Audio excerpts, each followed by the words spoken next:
बात करने वाले हैं प्राइस रीअरेंजमेंट की। तो प्राइस रीअरेंजमेंट क्या होती है?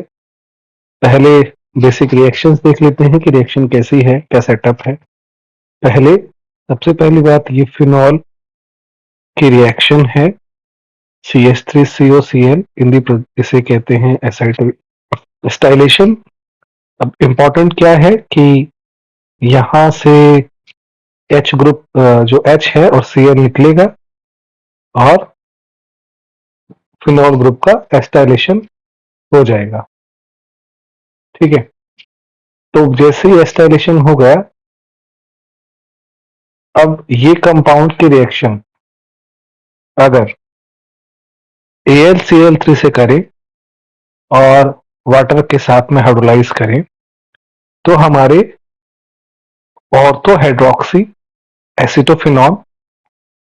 एसिटोफिनॉल और पैरा हाइड्रोक्सी एसिटोफिनॉल बनते हैं। दोनों में क्या डिफरेंस है? इसमें फिनॉल ग्रुप और ये ऑर्थो पोजीशन पे है और इसमें जो फिनॉल और एसिटोफिनॉल ग्रुप्स जो हैं पैरा पोजीशन पे हैं। तो ये हमको एक बेसिक सेटअप समझ में आ गया कि क्या क्या होता है, क्या ऑर्डर है। पहला है एस्टाइलेशन, दूसरा है AlCl3। ठीक है, दूसरा क्या है? AlCl3। फिर क्या है? हीट। फिर क्या है? जो लास्ट स्टेप है वो है हाइड्रोलाइसिस। तो हम हर एक उसका मतलब धीरे धीरे समझेंगे कि तीनों स्टेप्स क्यों जरूरी हैं। तो सबसे पहला हम इसके रिएक्शन मैकेनिज्म में जाते हैं। अब हमें पता है कि भाई जो हमारा, हम मतलब डायरेक्टली इससे नहीं जाएंगे फिनॉल से, क्योंकि एस्टाइलेशन का मैकेनिज्म हम ऑलरेडी डिस्कस कर चुके हैं। तो हम सीधा हम जो, इसको हम इसकी भी नेमिंग कर सकते हैं। इसको बोलेंगे फिनाइल एसिटोनोएट। ठीक है, फिनाइल एसिटोनोएट भी बोलेंगे इसको। ठीक है, तो ये जो सिस्टम है, क्योंकि जो एस्टर ग्रुप है ये बेसिकली एक एस्टर ग्रुप ही है। तो एस्टर ग्रुप में हम कैसे नेमिंग करते हैं? एल्काइल ग्रुप की नेमिंग पहले करते हैं और उसको फिर नंबर ऑफ कार्बन के बेसिस पे, ठीक है, O8 लगाकर नेमिंग कर देते हैं। तो इंपॉर्टेंट क्या है? ये है इलेक्ट्रॉन रिच साइट। अगर इलेक्ट्रॉन रिच साइट है तो कोई भी इलेक्ट्रॉन डेफिशिएंट स्पीशीज इस पे अटैक करेगी। तो कैसे?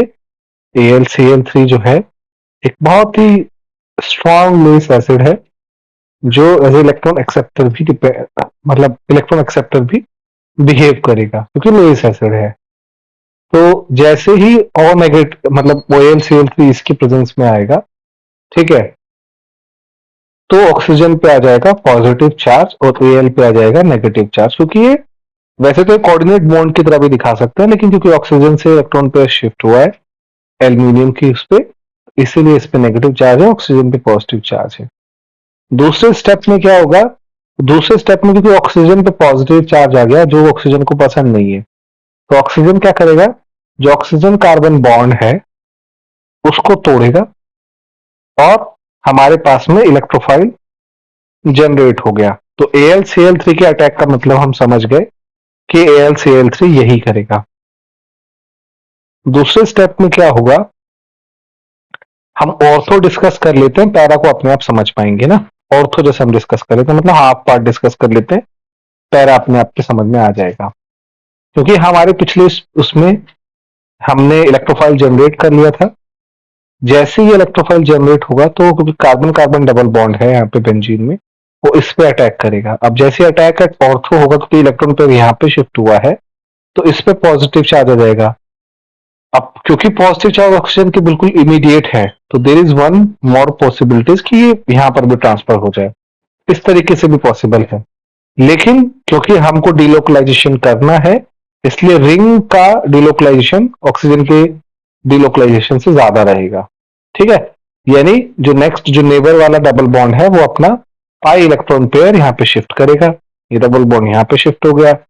ठीक है, इसी तरीके से ये डबल बॉन्ड यहाँ पे शिफ्ट होगा और हमारा ये जो पॉजिटिव चार्ज है इस मतलब डिलोकलाइज्ड हो जाएगा। सेम तरह की चीज भी इसमें होगी पैरा वाले में कि डिलोकलाइजेशन होगा, ठीक है, और स्टेबिलिटी आएगी। तो दोनों स्पीशीज पॉसिबल है, ठीक है। अब देखिए, क्योंकि ऑक्सीजन से भी शिफ्ट हुआ है, ठीक है, तो वो पहला था। अब हमने एक सिग्मा और पाई कॉम्प्लेक्सेस के बारे में बात की थी, क्योंकि पहला जो था हमारा सिग्मा कॉम्प्लेक्स था, ठीक है। इस सिग्मा कॉम्प्लेक्स के बारे में हम बात कर चुके हैं, ठीक है। सिग्मा कॉम्प्लेक्सेस क्या होते हैं? जब इनिशियल कॉम्प्लेक्स बनते हैं तो सिग्मा कॉम्प्लेक्स बनते हैं। देखिए, अब यहां पे क्योंकि पॉजिटिव चार्ज था, तो यहां इसके बीच में क्या होगा? इसके बीच में हाइड्रोजन और ये जो है, ये एज ए, यहां से एज ए प्रोटॉन निकल सकता है और यहां से एज ए Cl माइनस निकल सकता है, ठीक है। ये स्टेप एक ही साथ में होता है और इस तरह की स्पीशीज बन जाएगी भाई। क्योंकि सिग्मा कॉम्प्लेक्स को अगर वापस हम एरोमेटिसिटी वापस चाहते हैं तो उसको प्रोटॉन यूज करना पड़ेगा और एक पाई कंजुगेटेड फ्रेमवर्क वापस बनाना पड़ेगा, जैसे बेंजीन में होता है, ठीक है। अब बेंजीन में जैसे ही वापस ये आ गया, अब क्योंकि हाइड्रोलाइसिस इंपॉर्टेंट है, हाइड्रोलाइसिस क्यों इंपॉर्टेंट है? क्योंकि यहां पर ऑक्सीजन एल्यूमिनियम बॉन्ड है, वो विदाउट हाइड्रोलाइसिस के टूटेगा नहीं। तो नेक्स्ट स्टेप में हम हाइड्रोलाइसिस करते हैं और हमारा कंपाउंड बन जाता है। सेम ही काइंड ऑफ चीज पैरा वाले कॉम्प्लेक्स में होती है। जब हम पैरा पे अटैक करते हैं तो यहां पर होता है ना, तो ये हाइड्रोजन यहां पे भी शिफ्ट हो सकता है। तो ये जस्ट एक तरीका है दिखाने का कि स्टेप 4 यहाँ पे माइनस HCl निकला, यहाँ से Cl माइनस निकला, यहाँ से ये निकला और फिर वापस हाइड्रोलाइज करके OCO HCH3 बनता है। तो प्राइस रीअरेंजमेंट के यूज है।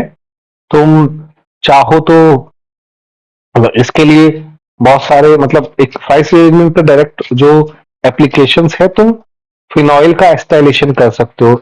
इन जनरल फिनॉल का एस्टाइलेशन जब आप करते हैं तो इतना इजी होता नहीं है ना, तो AlCl3 की प्रेजेंस में it is something like an acetylation, ठीक है, जो हम AlCl3 की प्रेजेंस में करते हैं। लेकिन ये फ्रीडल क्राफ्ट नहीं है, ये फ्राइस की रीअरेंजमेंट है, इसलिए इसको फ्रीडल क्राफ्ट रिएक्शंस भी, इसको फ्रीडल क्राफ्ट रिएक्शंस नहीं बोलते, इसको फ्राइस रीअरेंजमेंट बोलते हैं, ठीक है। थोड़ा डिफरेंस है इसको फ्रीडल क्राफ्ट रिएक्शन से, क्योंकि फ्रीडल क्राफ्ट रिएक्शन में डायरेक्टली तुम फिनॉल की रिएक्शन करते हो, ठीक है, या फिर मतलब वो होती ही नहीं है, AlCl3 से डायरेक्ट रिएक्शन तुम करते नहीं हो। तो फ्राइस ने अल्टरनेट मेथड ये बनाया कि हम इसको इस तरीके से भी कर सकते हैं। तो आई होप आपको ये रिएक्शन बहुत अच्छे से समझ में आई हो, और लाइक करें, सब्सक्राइब करें हमारे यूट्यूब चैनल को। Thank you for watching our video.